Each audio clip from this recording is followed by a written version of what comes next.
चलिए, तो आज का जो लेक्चर है बहुत ही इम्पोर्टेंट है। जैसा कि मैंने आपको पिछले लेक्चर में केमिस्ट्री में बताया था कि जो हमारा जो कोई भी पदार्थ है, राइट, तो पदार्थ का जो सूक्ष्मतम कण होता है उसके विषय में मैंने आपको डिटेल से बताया था कि क्वार्क क्या होते हैं, क्वार्क से न्यूट्रॉन और प्रोटॉन कैसे बनते हैं, उसके विषय में हमने आपको डिटेल से बताया था। साथ ही साथ आपको मैंने बताया था कि प्रोटॉन न्यूट्रॉन जो है उसके अंतर्गत जो भी थ्योरी है, राइट, तो उसमें हमने जो एक फोर्स लगता है न्यूक्लियर फोर्स, तो उसके अंतर्गत मैंने युकावा की थ्योरी भी बताई थी कि युकावा ने किस टाइप से मेसोन कणों पर अध्ययन करके उन्होंने ये कन्फर्म कर दिया था कि जो प्रोटॉन होते हैं, राइट, तो उनमें प्लस चार्ज होने के बाद भी उनके बीच में प्रतिकर्षण होता है। तो प्रतिकर्षण क्यों नहीं होता है, उसका रीजन उन्होंने मेसोन कणों के आधार पर ही स्पष्ट किया था और कहा था कि मेसोन जो कण हैं वो बेसिकली उनका कोई भी चार्ज जो होता है वो क्लियर नहीं होता है, प्लस भी हो सकता है, माइनस और जीरो भी जिस टाइप से भी हो सकता है। तो जैसे कण हैं तो उनके बेसिस पर उन्होंने यह प्रक्रिया दी थी, यह नॉलेज दिया था कि जो प्रोटॉन होते हैं तो उन प्रोटॉनों के बीच में जो प्रतिकर्षण है उसको डायग्नेट करने के लिए, उसको ख़त्म करने के लिए आप जानते हो कि ये जो मेसोन के कण होते हैं इसमें क्या करते हैं, ये उनसे क्रिया करते हैं, राइट। इससे क्या है कि उसमें जो प्लस का जो प्रतिकर्षण चार्ज होता है वो ख़त्म हो जाता है। इस वजह से वो न्यूक्लियर्स के अंतर्गत उनमें आपस में बंधे रहते हैं और वही क्या है, एक न्यूक्लियर फोर्स है। तो मैंने आपको परमाणु के आधार पर आपको मैंने दो टाइप से आपको जानकारी दी थी। तो उसमें मैंने बताया था आपको कि जो भी आपका परमाणु है, राइट, किसी भी एलिमेंट का जो परमाणु होता है, तो परमाणु मैंने आपको बताया था कि ये जो परमाणु है, राइट, तो इस परमाणु के जो न्यूक्लियस है, राइट, ये न्यूक्लियस है, इसमें क्या होता है, प्रोटॉन होता है और न्यूट्रॉन होते हैं और इसके आसपास क्या है, ये चक्कर लगाते हैं। लेकिन आप जानते हो ये चक्कर लगाते हैं, इनकी संख्या क्लियर होती है, ऐसा नहीं संख्या नहीं होती, इनकी संख्या भी कंफर्म होती है, क्योंकि अगर संख्या कंफर्म नहीं होगी तब तक ये जो अपना जो चार्ज है वो चार्ज को कैसे डिसाइड कर पाएंगे, और ये अपना चार्ज जो जब दूसरे को देते हैं, राइट, तो इसका मतलब ये है कि ये किसी से ग्रहण करते हैं या तो किसी को त्याग करते हैं। तो हमेशा याद रखना इलेक्ट्रॉन जो होता है वो हमेशा त्याग ही करता है, ओके। तो आप जानते हो कि या तो ये त्याग करेगा या इस पर अगर फोर्स ये, लेकिन ये डिपेंड करता है जो फोर्सेस होते हैं, राइट, फोर्सेस होते हैं उस पर डिपेंड करते हैं, इस चीज़ को ध्यान रख लीजिए। साथ ही साथ आप जानते हो कि जो परमाणु होता है, ओके, तो परमाणु के अंदर क्या होता है, एक तो होता है न्यूक्लियस होता है अर्थात नाभिक होता है, और दूसरा मैंने आपको बताया था कि ये क्या होता है, एक इलेक्ट्रॉन होता है। तो इसके विषय में हमने आपको डिटेल से जानकारी दे दी थी कि न्यूक्लियस क्या होता है, तो नाभिक के अंतर्गत क्या होते हैं, न्यूट्रॉन होते हैं और प्रोटॉन होते हैं। और इन्हीं न्यूट्रॉन और प्रोटॉन जब ये मेसोन कणों से जब क्रिया करते हैं, राइट, जब ये मेसोन कणों से जब क्रिया करते हैं तो इसके पश्चात क्या बनते हैं, तो ये अलग अलग कण मैंने आपको बताए थे कि जैसे प्रोटॉन के साथ है तो ये बनते हैं न्यूट्रिनो बनते हैं, राइट, क्या बनते हैं, न्यूट्रिनो बनते हैं। जब न्यूट्रॉन मेसोन के साथ क्रिया करता है तो पॉजिट्रॉन भी बनते हैं। इसी के साथ साथ आप जानते हो कि बीटा कण भी बनते हैं, बीटा कण हुए, अल्फा कण हुए, राइट, और इनको पॉजिट्रॉन भी बोलते हैं। तो पॉजिट्रॉन आप जानते हो इस पे प्लस चार्ज होता है, राइट, क्या होता है, प्लस चार्ज होता है।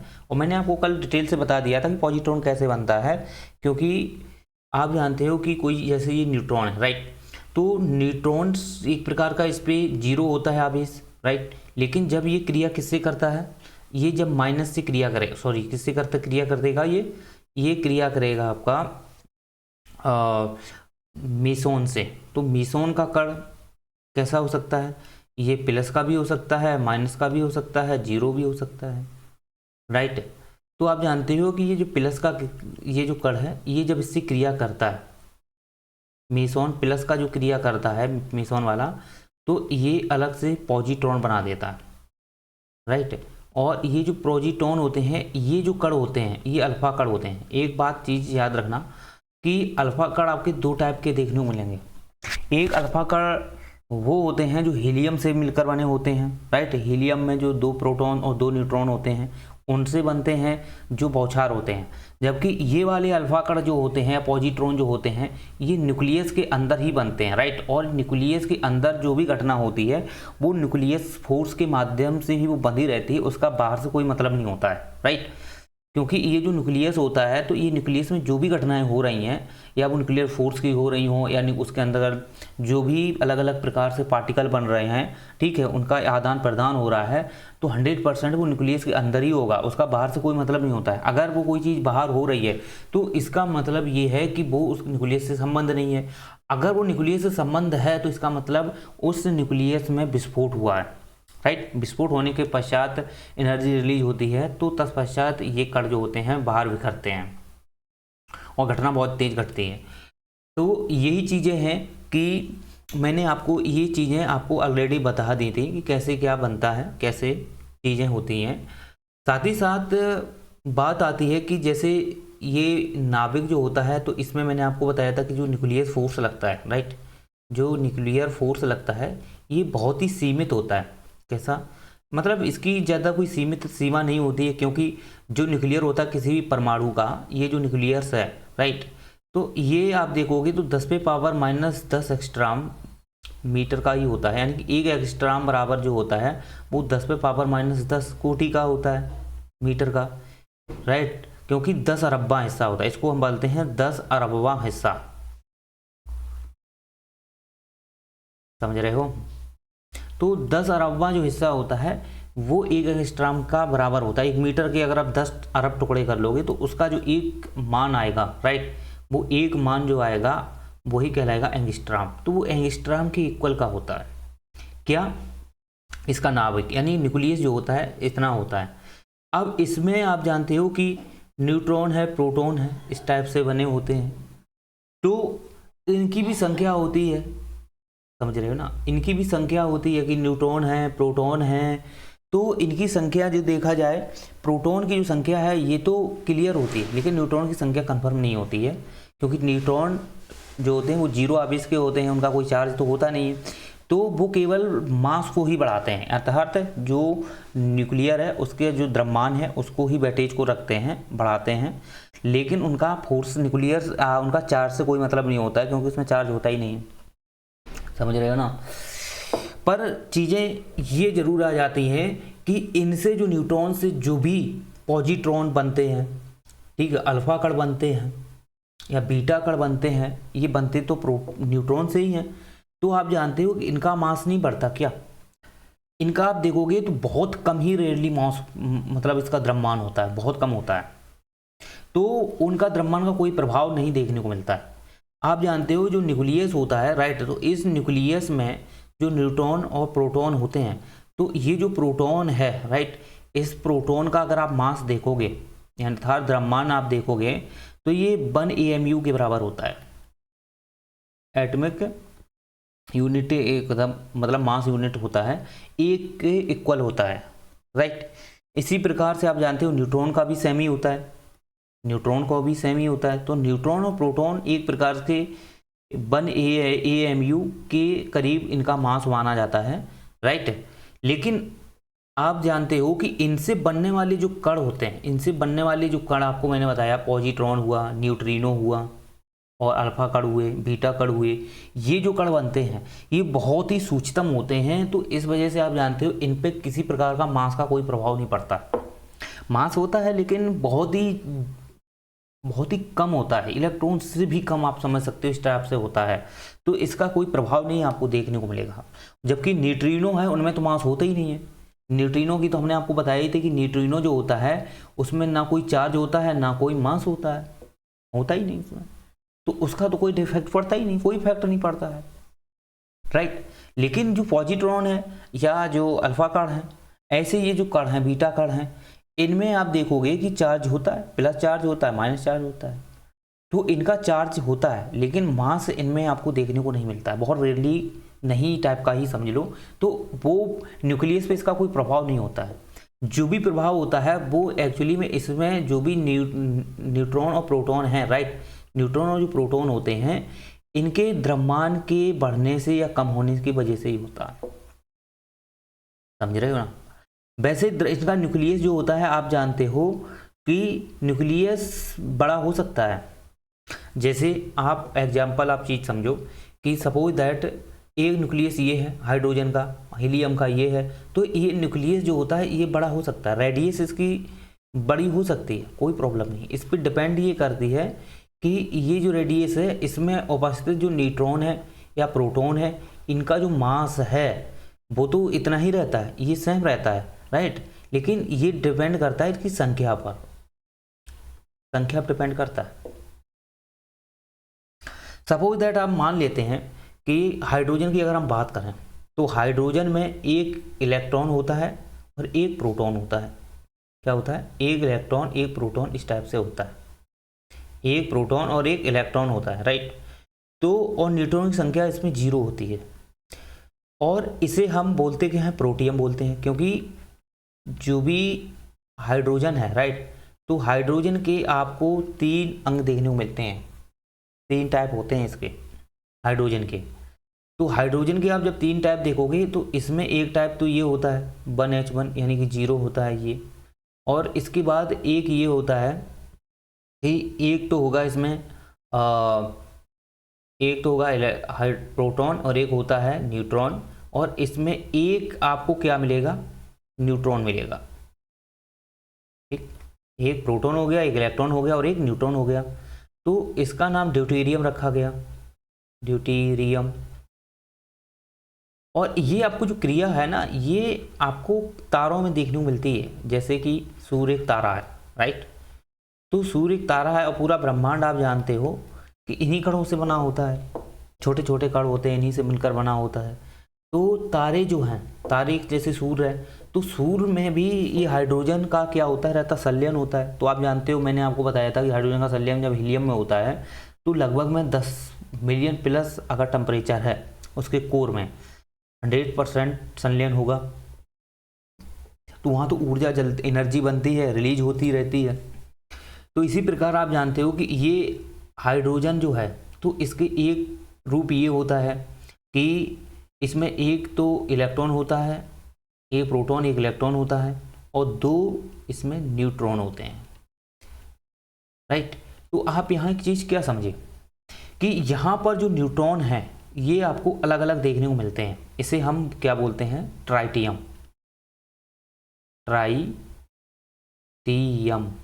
देखो यहाँ हम क्या लिख रहे हैं वो इंपॉर्टेंट नहीं है, आप क्या सुन पा रहे हो, क्या समझ पा रहे हो, ये इंपॉर्टेंट है। अगर वो चीज़ें हम आपको क्लियर कट करते हैं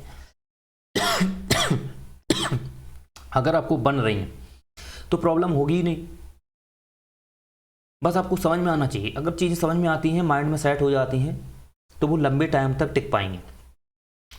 इसी टाइप आप जानते हो कि ये जो प्रोटियम है, ड्यूटेरियम है और ट्राइटियम है, तो आप देखते हो कि अगर इसकी बात की जाए तो इसमें एक इलेक्ट्रॉन एक प्रोटॉन होता है, ठीक। अगर आप देखोगे, अगर हम इसकी कक्षा बनाते हैं, बात ध्यान से सुनना, इसकी अगर हम कक्षा बनाते हैं, ये न्यूक्लियस है, तो आप जानते हो ये आपका न्यूट्रॉन मिलेगा, ये, ठीक, सॉरी ये रुको एक मिनट, ये जैसे आप जानते हो ये आपका प्रोटॉन मिलेगा और ये आपका एक इलेक्ट्रॉन मिलेगा, ये आपका एक इलेक्ट्रॉन है, और न्यूट्रॉन तो होता ही नहीं है, ठीक, 0 ही है। मैं हाइड्रोजन की इसकी बात कर रहा हूँ, पहले प्रोटियम की। जब आप जानते हो कि एक इलेक्ट्रॉन है, ये तो स्थायी रहेगा ही नहीं, जब ये स्थायी नहीं रहेगा तो इसका मतलब ये है कि आप अगर इसको हटा देते हो, इसको निकाल देते हो, अलग कर देते हो, जब आप इसको अलग कर दोगे, इलेक्ट्रॉन को अलग कर दोगे, तो इस पर बचेगा क्या? एक प्रोटॉन बचेगा, वो पॉजिटिव का। तो इसीलिए हाइड्रोजन पे हम प्लस लगा देते हैं। प्लस लगाने का बस मतलब यही होता है कि इसने इलेक्ट्रॉन ये त्याग कर दिया। क्यों? क्योंकि अगर वो इलेक्ट्रॉन त्याग कर रहा है तो इसका मतलब कारण यही है कि इसमें बचा क्या है? प्रोटॉन बचा है, तो वही प्रोटॉन प्लस है।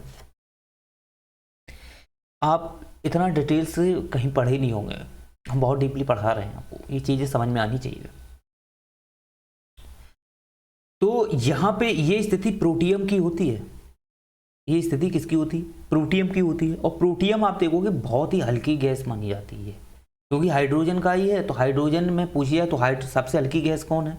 तो हाइड्रोजन है, क्योंकि हाइड्रोजन सबसे हल्की गैस क्यों है? और ब्रह्मांड की सबसे प्रथम गैस यही मानी जाती है, और हल्की भी सबसे ज़्यादा यही होती है।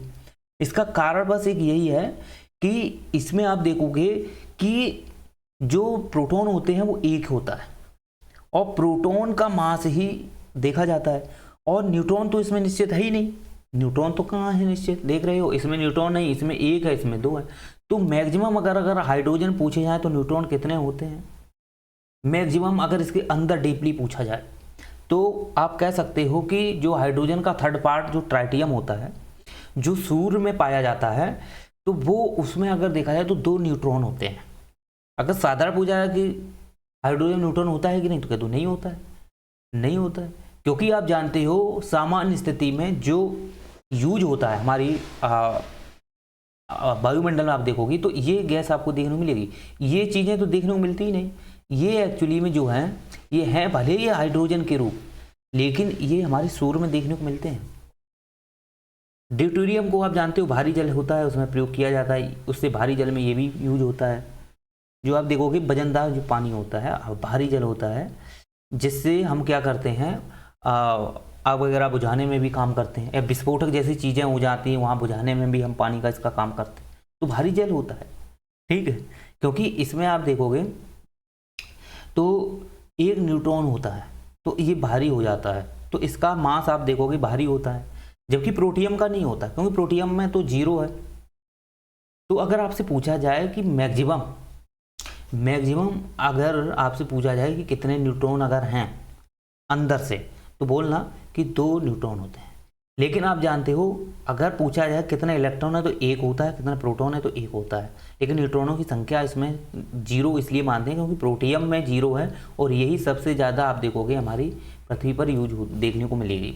हल्की है, वायुमंडल सबसे ऊपर आपको मिलेगी, समताप मंडल, वायुमंडल की तरफ चले जाइए, आपको हाइड्रोजन गैस देखने को मिल जाएगी। और ये आयनित होती है वहाँ पे, आपको हम अभी सब बता देंगे आयनित कैसे होती है, क्या नहीं होती, सारी क्लियर कर देंगे, क्योंकि ये न्यूक्लियर केमिस्ट्री है, न्यूक्लियर फिजिक्स है, इस पे हम बेस काम कर रहे हैं। चलो, साथ ही साथ आप जानते हो कि अगर आपको पूछा जाए, अगर आपसे पूछा जाए कि कोई अगर न्यूक्लियस है, राइट, तो इस न्यूक्लियस में न्यूट्रॉन और प्रोटॉन होते हैं, इसके चारों तरफ इलेक्ट्रॉन चक्कर लगाता है, राइट। तो सपोज दैट आप जानते हो कि इलेक्ट्रॉन पहली कक्षा में 2 होते हैं, दूसरी में 8 होते हैं, इस टाइप से माने जाते हैं, तीसरी में 18 होते हैं, 32 होते हैं, चौथी में इस टाइप से माने जाते हैं। तो इस टाइप से जो मान लो सपोज दैट ये 2 इसमें है, 8 इसमें है, तो अगर आपसे पूछा जाए कि मान लो सपोज दैट कि ये 10 तक तो हैं, तो सपोज दैट ये 10 किसका होता है? Hydrogen, helium, lithium, beryllium, boron, carbon, nitrogen, oxygen. तो इसी टाइप से आप जानते हो कि मान लो सपोज दैट 11 का अगर पूछा जाए तो सोडियम का होता है, तो सोडियम में 11 होते हैं, तो इसके 2 तो स्थायी जो हो जाते हैं, 8 ही हो जाते हैं। ये कैसे होते हैं ये हम आपको सब बता देंगे, अभी केवल बेस बना रहे हैं, बेस को समझोगे वही चीज़ तभी आगे होंगे।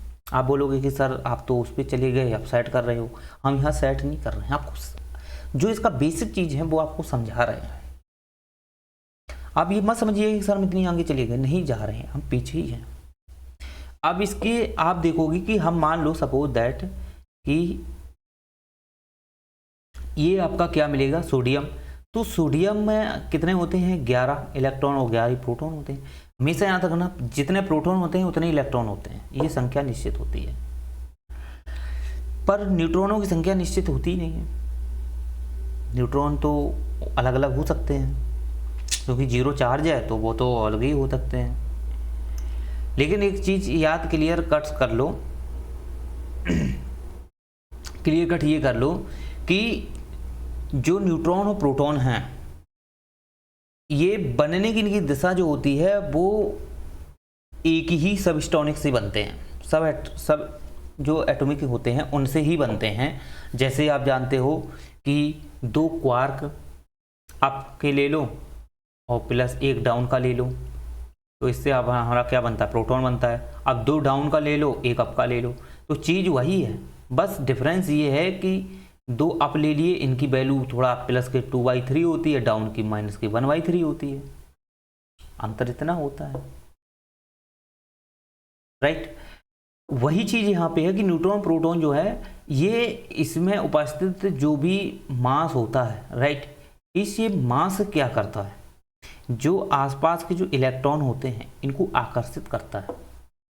क्योंकि आप जानते हो इलेक्ट्रॉन पे माइनस चार्ज पाया जाता है और जब भी प्रोटॉन पे आपको प्लस चार्ज होता है, तो हमेशा याद रखना इलेक्ट्रॉन और प्रोटॉन जो प्लस माइनस चार्ज हैं वो आपस में आकर्षित करेंगे ही। सपोज दैट ये लड़की है, ये लड़का है, तो लड़का लड़की आपस में तो आकर्षित होते ही हैं, ये तो स्वभाव है, प्रकृति का नियम है। तो प्लस माइनस, हम माइनस लड़की समझ लो, प्लस लड़का समझ लो, जैसा भी आप कर लो, तो आप जानते हो कि इनके बीच में आकर्षण होगा प्लस माइनस में। अगर लड़के लड़के होंगे तो ये आपस में होंगे, ये तो आपस में झगड़े करते हैं। माइनस माइनस होंगे तो ये आपस में कभी होती हैं, ये भी प्रतिकर्षित करेंगे। तो हमेशा देखना कोई अपोजिट चीजें ही आपस में आकर्षित होती हैं और उनसे ही कोई क्रिया होकर के अगला चीज जन्म लेता है। तो वही चीज इसमें है कि ये जो न्यूट्रॉन है ये प्रोटॉन है, ओके। प्रोटॉन जो है ये जो न्यूक्लियस के अंदर आपको देखने को मिल रहे हैं, तो ये पे जो मास होता है ये मास पे डिपेंड करता है। तो जैसा कि मैंने आपको सोडियम का बताया, तो सोडियम में थर्ड में आपका 2 इसमें हो गए, 8 इसमें हो गए और 1 इसमें हो गया, ये आ गया। तो ये जो एक आ गया है, राइट, तो यही तो क्रिया करेगा। ये लास्ट वाला जो कक्षा है, ये कक्षाएं होती हैं।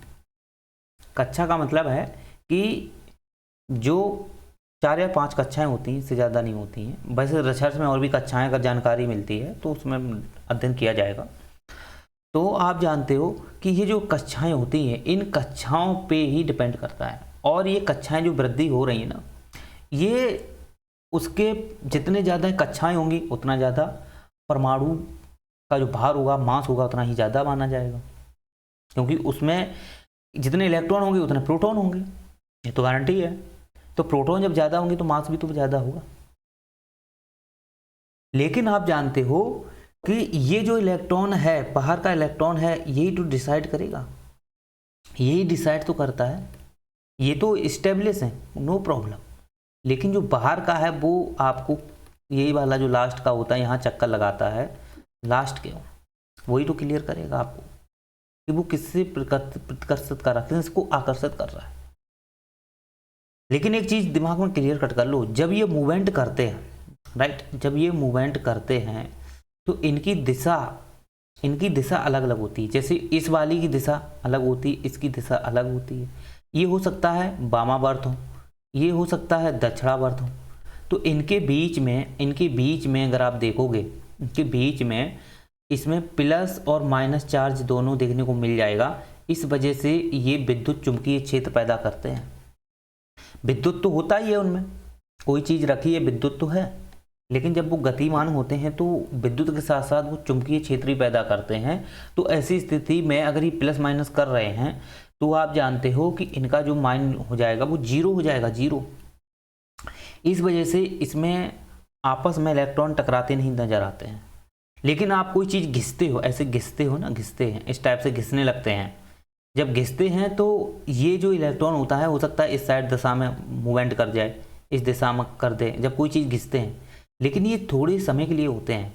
लेकिन ये डिपेंड करते क्या है कि ये अगर इसकी एनर्जी ज़्यादा है तो ये उस एनर्जी की ओर आकर्षित हो जाते हैं, अधिक से अधिक एनर्जी की ओर। अगर आप कुछ घिस रहे हैं, अगर आप पेन घिस रहे हैं दीवार पे या कुछ घिसते हैं, तो वहाँ जो इलेक्ट्रॉन का मूवमेंट होता है वो हाई लेवल की एनर्जी की तरफ मूवमेंट होता है। हाई लेवल की जो एनर्जी होगी उसकी तरफ मूवमेंट कर जाता है।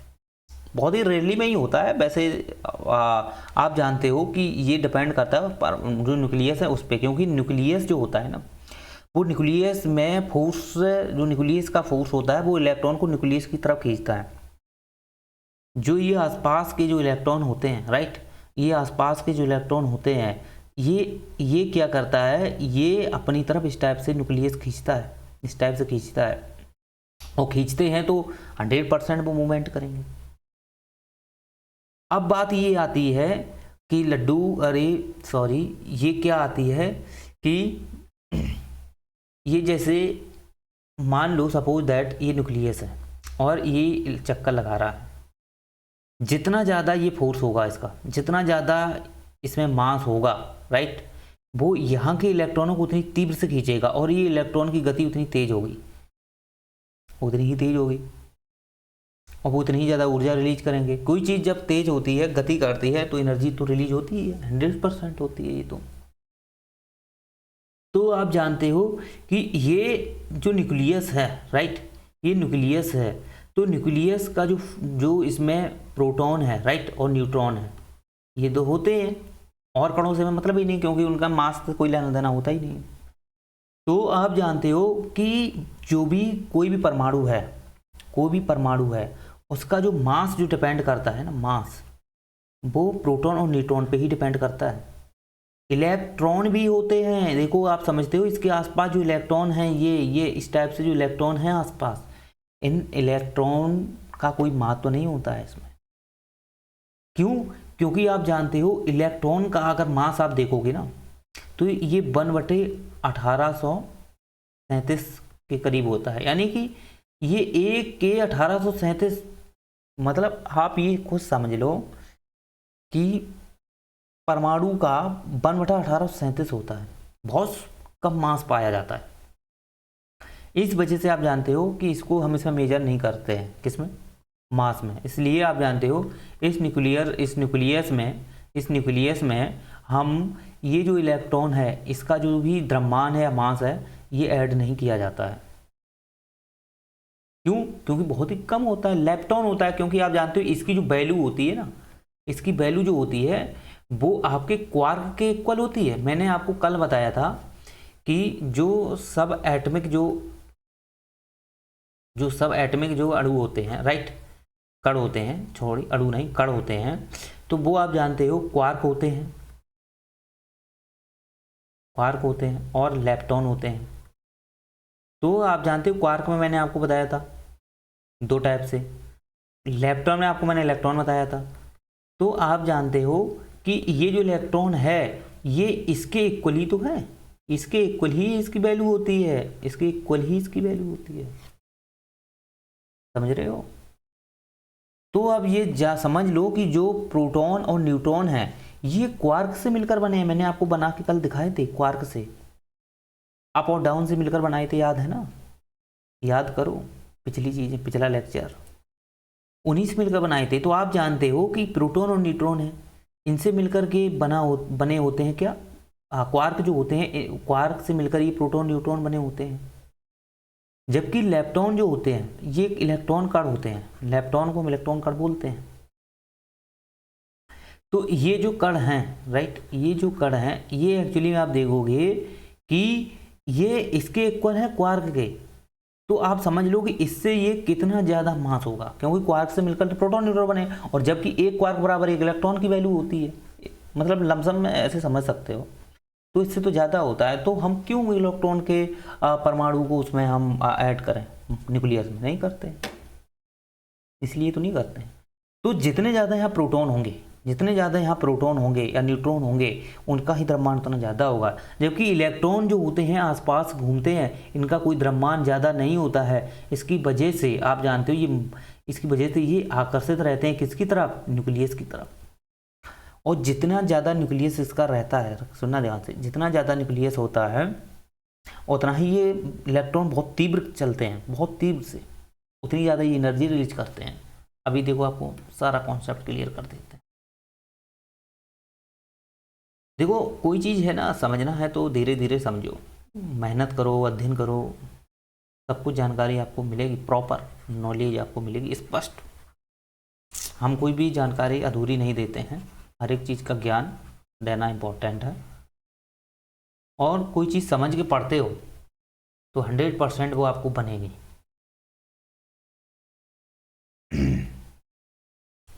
आप जानते हो कि मैंने आपको बताया कि सोडियम हुआ, इसका 11 होता है। इसी प्रकार से हम मान लेते हैं कि फास्फोरस का 15 होता है अनुक्रमांक।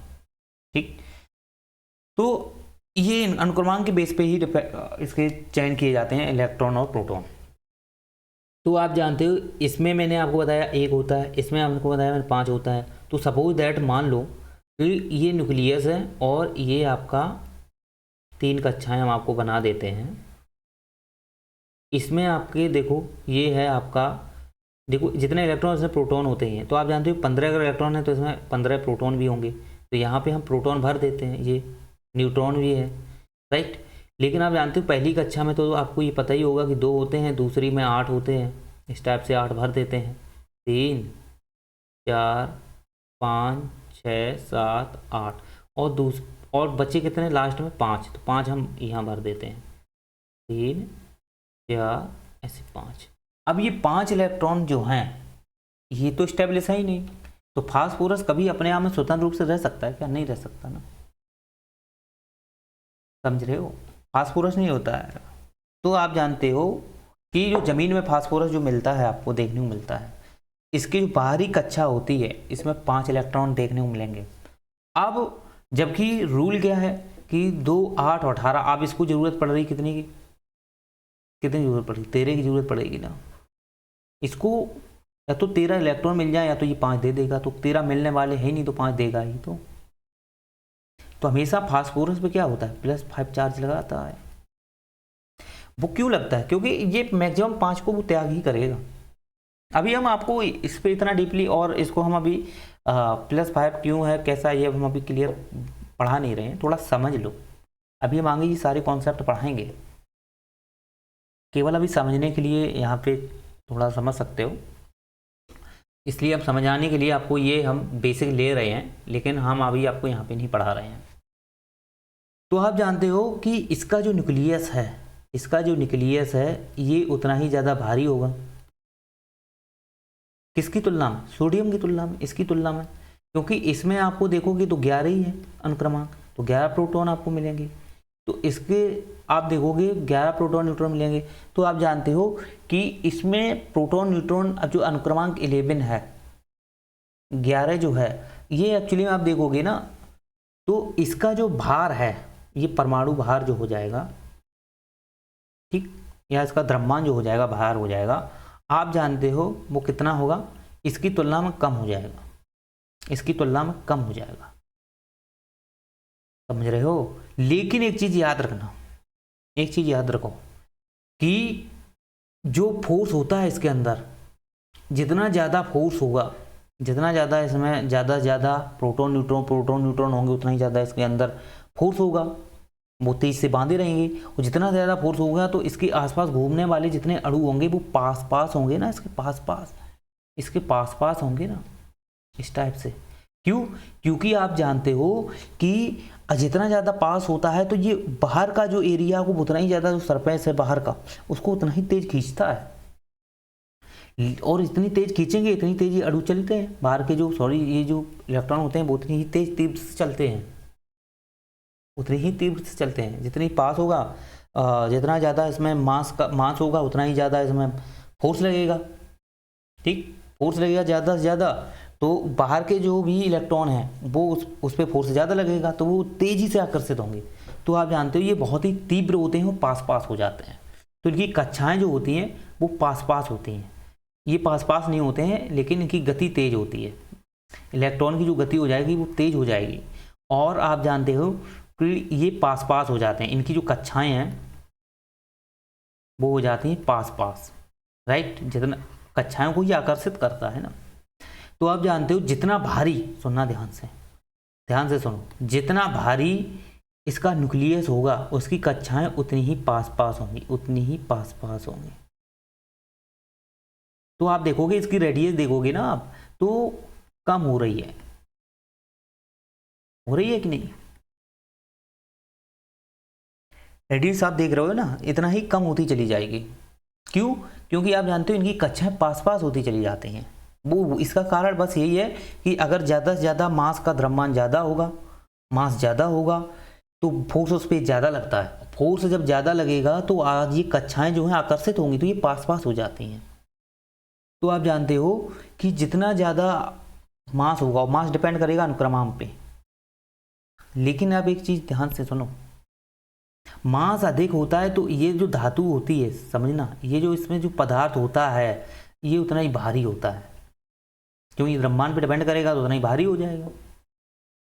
लेकिन एक चीज़ देखो यहाँ पे कि ये जो सोडियम है ये इसकी तुलना में हल्का क्यों है, क्योंकि इसमें आप जानते हो कि सपोज दैट प्रोटॉन 11 हैं, राइट, ये मास प्रोटॉन 11 हैं, और इसके जो आसपास जो इस टाइप से बनेंगे, 3 बना दो, हम इस टाइप से बना दे रहे हैं। लेकिन ये दूर क्यों होंगी, क्योंकि इसमें मास कम हो गया, इसमें मास क्या हो गया, कम हो गया। सपोज दैट, समझ रहे हो, इसका मास कम हो गया, और मास कम होने की वजह से आप जानते हो कि जो आसपास जो चक्कर लगा रहे हैं जो आपके इलेक्ट्रॉन होते हैं वो उतने ही क्या होते हैं, दूर दूर होते हैं, कक्षाएं दूर दूर होती हैं, समझ रहे हो ना, कक्षाएं दूर दूर होती हैं।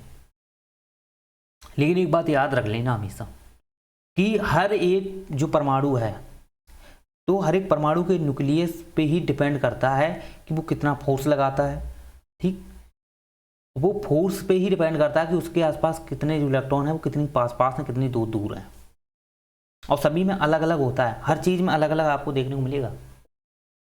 लेकिन एक बात याद रखना, हर परमाणु के न्यूक्लियस में जो इलेक्ट्रॉन आसपास जो घूम रहे हैं उनकी जो एक्टिविटीज रहेगी वो सेम रहेगी, बराबर रहती है। लेकिन एक एक की बात कर रहे हैं, जैसे हाइड्रोजन की है तो उसकी अलग अपनी गुणधर्म प्रॉपर्टी अलग रहेगी, हीलियम की अपनी प्रॉपर्टी अलग रहेगी, समझ रहे हो, वो उसके मास पे डिपेंड करेगा ना। सपोज दैट मान लो कि इसके जो अणु हैं ये 2 हैं, ये तो 2 रहेंगे, इनकी कक्षाएं ये यहाँ पे आपकी 8 हो जाते हैं। अब ये एक चीज़ देखो यहाँ पे कि ये कक्षा दूर हो गई तो कक्षा बड़ी हो गई, अब ये बड़ी हो गई कक्षा, अब जब ये कक्षा बड़ी हो गई तो इसके जो इलेक्ट्रॉन होते हैं वो दूर दूर हो गए ना, 8 दूर दूर हो गए, तो इनके बीच जो आप देखोगे तो बल भी कम हो जाता है, इनके बीच देखोगे तो बल भी होता है, क्योंकि इलेक्ट्रॉनिक बंद भी, इलेक्ट्रॉनिक फोर्स भी लगता है ना इलेक्ट्रॉन के बीच में, ये देखो दूर दूर हो गया।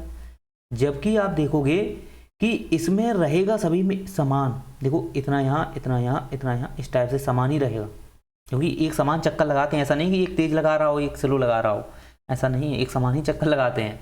जबकि इसमें अगर आप देखोगे कि इसमें 8 हैं तो इसकी कक्षा पास है तो छोटी कक्षा हो गई ना, कोई चीज़ पास है तो छोटी हो जाती है, दूर है तो बड़ी हो जाती है। तो पास है तो आप जानते हो इनके इलेक्ट्रॉन हैं, तो इनके इलेक्ट्रॉन देखो कितने पास पास है, देखो कितने पास पास हैं। तो आप एक चीज़ यहाँ क्लियर कट करो कि इसके इलेक्ट्रॉन, इसमें भी आप देखोगे तो इनके इलेक्ट्रॉन की जो बीच की दूरी है वो समान होती है इलेक्ट्रॉनों के बीच की दूरी। लेकिन अगर इससे कंपेयर करोगे तो समान नहीं मिलेगी, अलग अलग मिल जाएगी, क्योंकि कक्षाएं अलग अलग होती हैं, वो मास पे डिपेंड करती हैं, द्रव्यमान पे डिपेंड करती हैं उसके न्यूक्लियस के। अब आपको समझ में आया, समझ में क्या आया कि जितना ज़्यादा जिसमें भार ज़्यादा होगा, जितना मास ज़्यादा होता है तो उसकी कक्षाएं उतनी पास होती हैं, उसके इलेक्ट्रॉन इतनी तेज होते हैं, उसमें एनर्जी ज़्यादा रिलीज भी होती है। साथ ही साथ आप जानते हो कि वो देखने में भारी होते हैं, वो होते छोटे हैं लेकिन भारी होते हैं। लेकिन जो वस्तु हल्की होती है वो बड़ी होती है, हल्की दिख रही है लेकिन है बड़ी है, वो हल्की है, पर आप जानते हो कि उसमें मास कम होता है। समझ में आ गया कि नहीं?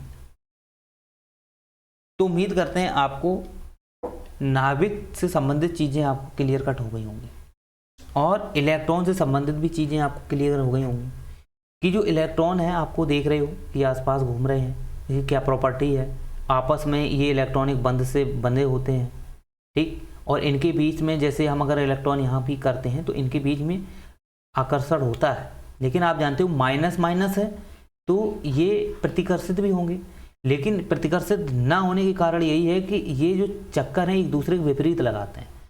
सपोज दैट ये इस साइड लगा रहे हैं तो ये वाली जो कक्षा इसके ये इस साइड लगाते हैं, समझ रहे हो।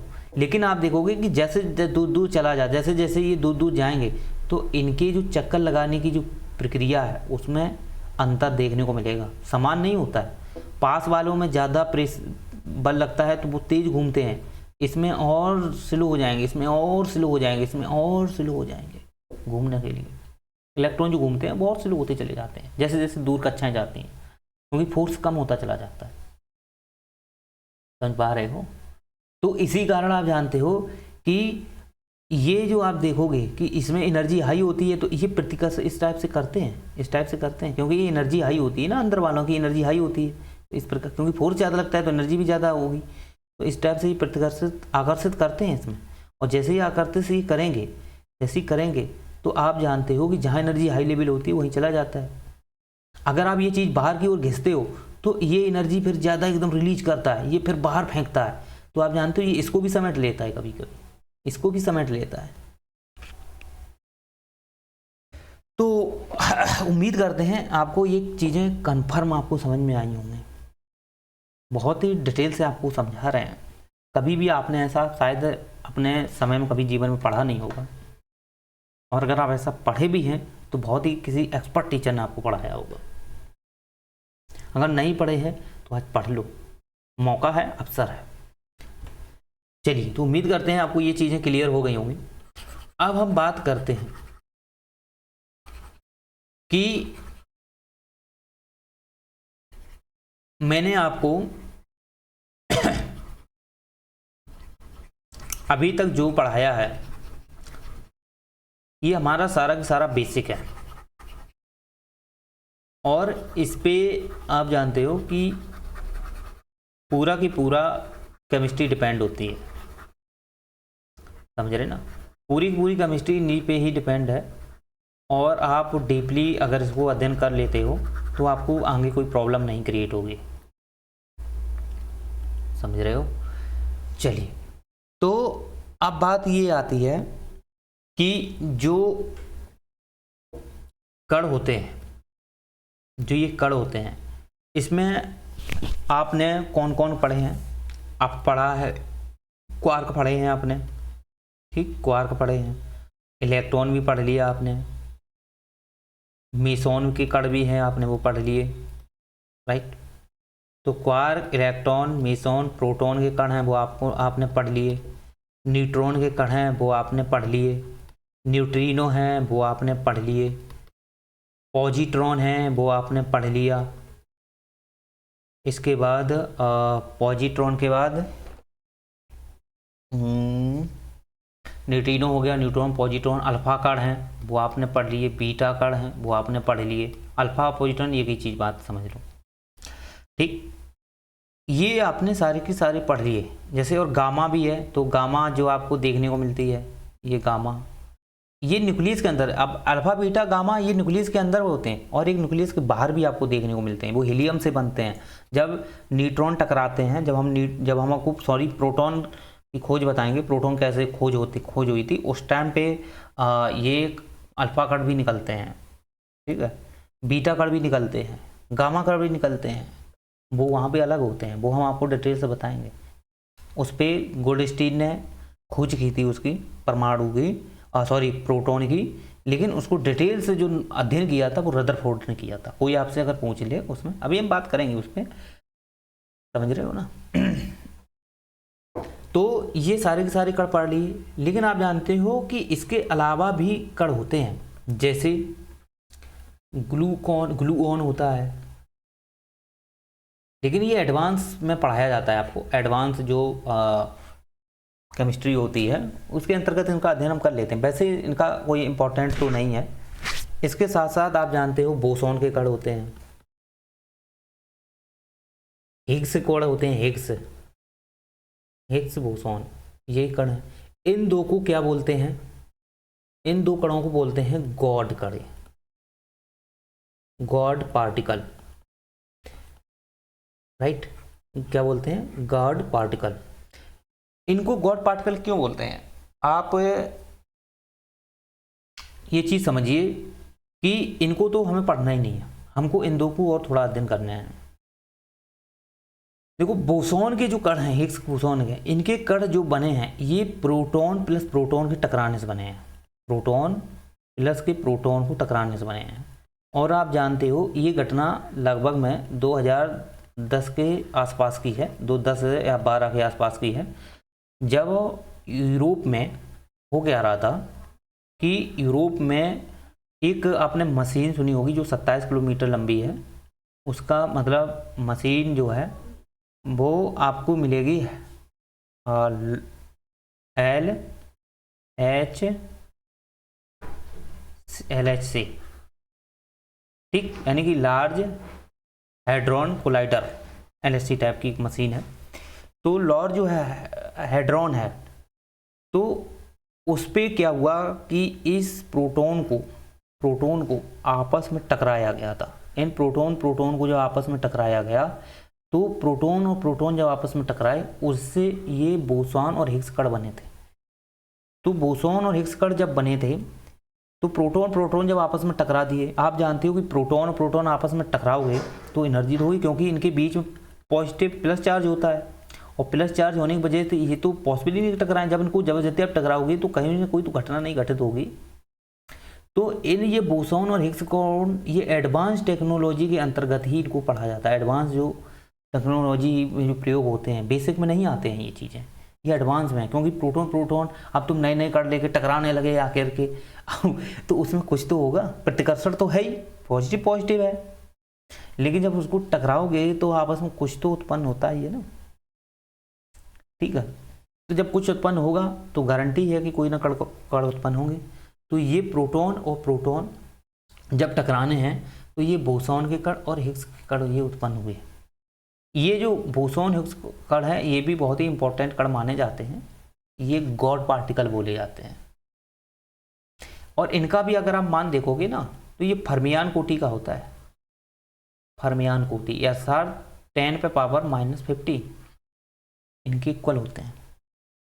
और इसी के इक्वल इलेक्ट्रॉन का भी मान है। अगर आपसे पूछा इलेक्ट्रॉन का कितना होता है, तो इसके इक्वल होता है 10⁻⁻50, क्योंकि इलेक्ट्रॉन कण होता है, इलेक्ट्रॉन एक प्रकार का इलेक्ट्रॉन कण है।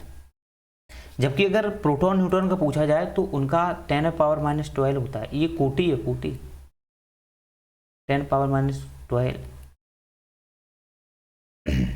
ये मतलब 10⁻12 मीटर, यानी कि 1 मीटर में अगर 10/12 बिंदु 0 नीचे रख दें, 10 खरब्बा, इसको बोलते हैं 10 खरब टुकड़ा कर लोगे ना, तब कहीं एक प्रोटॉन और न्यूट्रॉन बना मिलेगा आपको, समझ रहे हो।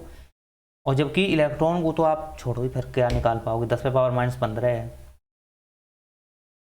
तो ये सारे के सारे जो कण हैं ये बनते हैं। आप एक चीज समझो, अब होता क्या है कि कुछ ऐसे अल्फा कण होते हैं जो हीलियम से बनते हैं। हीलियम से देखो कैसे हैं, अभी तो मैंने जो अल्फा कण जो न्यूक्लियस में बनाए थे, जो हीलियम में जो न्यूक्लियस है, इसमें हमने कुछ कण बनाए थे, और वो कण जो थे वो कैसे थे, अल्फा कण थे, पॉजिटिव थे, उनको पॉजिट्रॉन भी बोलते हैं।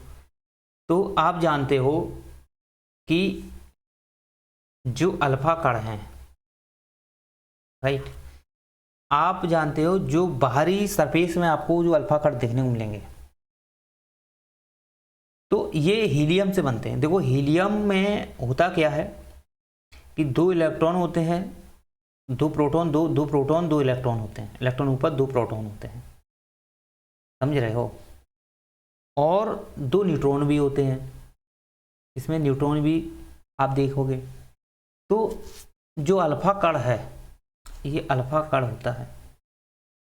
अगर हम इसके 2 इलेक्ट्रॉन हटा देते हैं, इनकी 2 इलेक्ट्रॉन हम हटा देते हैं, क्योंकि इलेक्ट्रॉन से हमारा कोई इनसे मतलब नहीं होता, हमें मतलब है 2 प्रोटॉन से, इससे।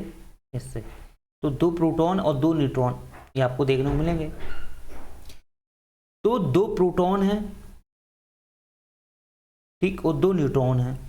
इन्हीं से मिलकर प्रोटॉन और न्यूट्रॉन अगर 2-2 हो जाते हैं, तो यही पूरा एक अल्फा कण कहलाता है। और आप जानते हो इसका तो चार्ज प्लस होता ही है, लेकिन इसका चार्ज 0 होता है, तो 2+ इस पे आपको चार्ज मिलेगा, 2++2 अल्फा कण पे। क्यों? क्योंकि आप जानते हो इसका चार्ज तो 0 ही है, और 0 से +2 कर दोगे तो +2 ही तो रहेगा। इलेक्ट्रॉन से कोई लेना देना नहीं होता है, समझ रहे हो। इलेक्ट्रॉन से क्या मतलब है। तो अल्फा कण जो है ये आपका हीलियम से बनता है।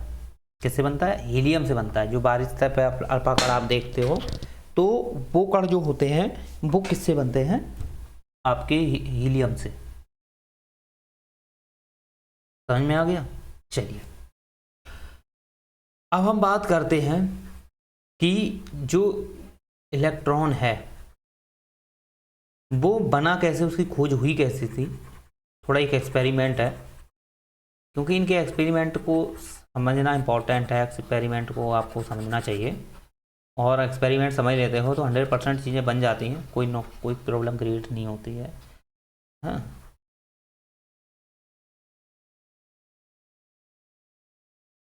तो हम क्या टर्म हो गया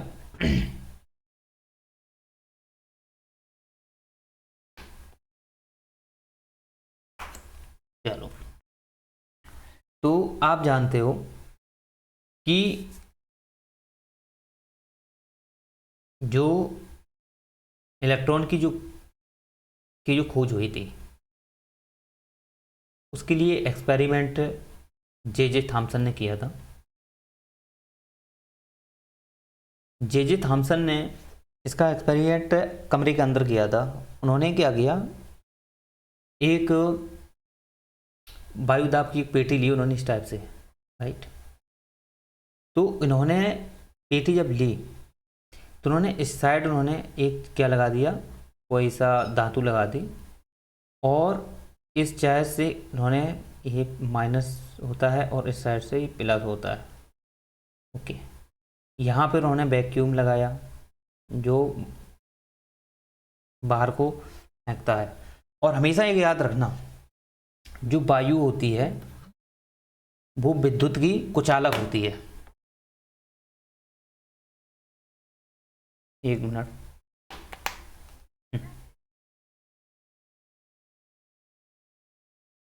ठीक।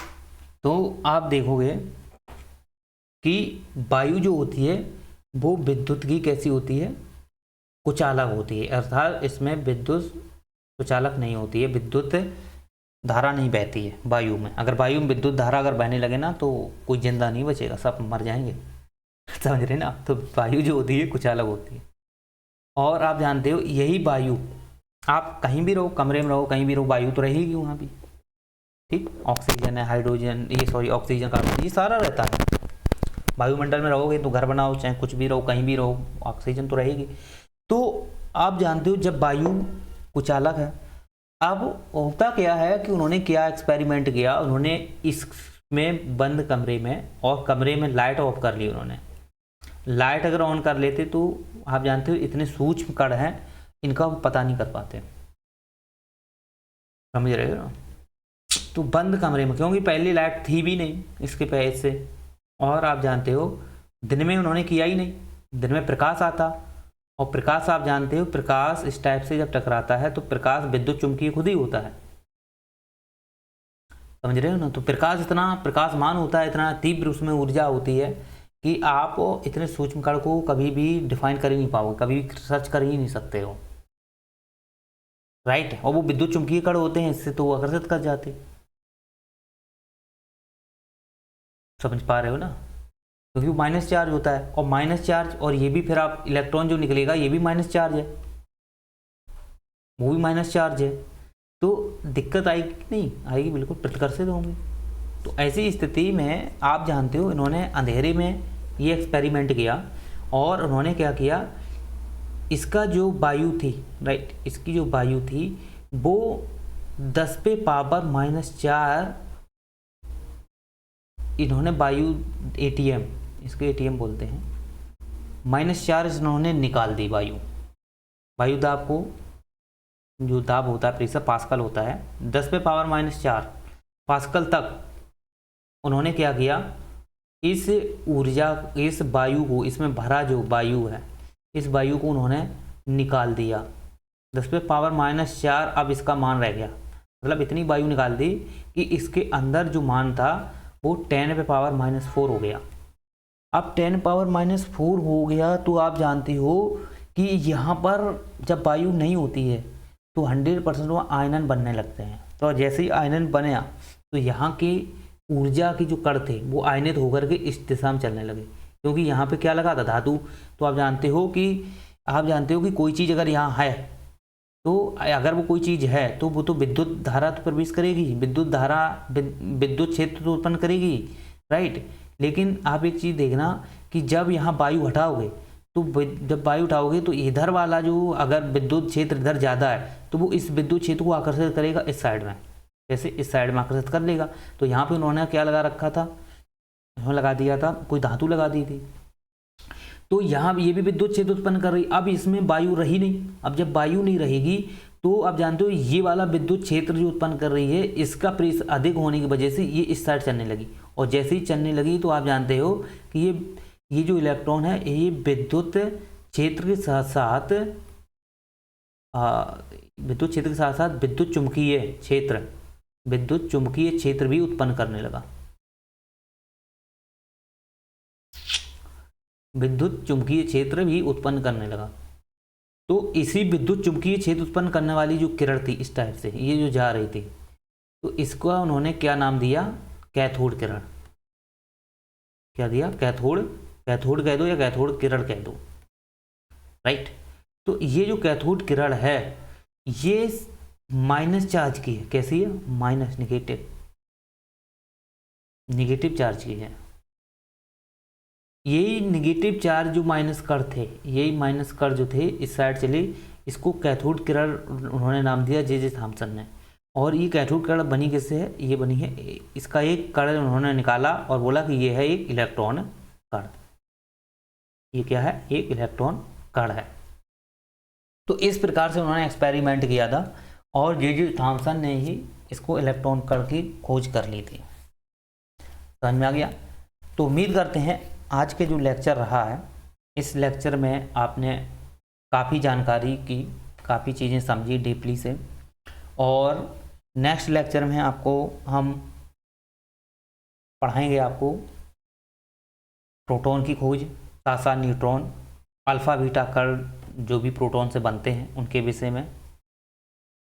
इसके बाद हम थोड़ा और एक्सपेरिमेंट हैं जो हमारे स्पेक्ट्रम से संबंधित उसको थोड़ा समझेंगे। तत्पश्चात फिर हम अपनी जो पीरियोडिक टेबल है, ठीक, उसके विषय में जानकारी करेंगे, राइट। फिर हम उसके अपनी जो भी हमारी रियल केमिस्ट्री है उस पर हम काम करेंगे, राइट। चलिए।